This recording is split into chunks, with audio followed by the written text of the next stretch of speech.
ईश्वर, मैं इस जंगल में आई हूँ।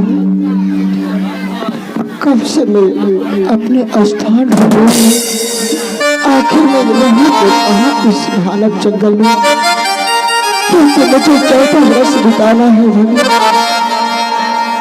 हे भगवान। मैं देख रही हूँ एक पीपल का पेड़ है, उस पीपल के पेड़ के निकट एक छोटी सी झोपड़ी बनाकर वहाँ में निवास करेंगे। कई दिनों से चलते चलते भूखे प्यासे में इस जंगल में भ्रमण करते हैं।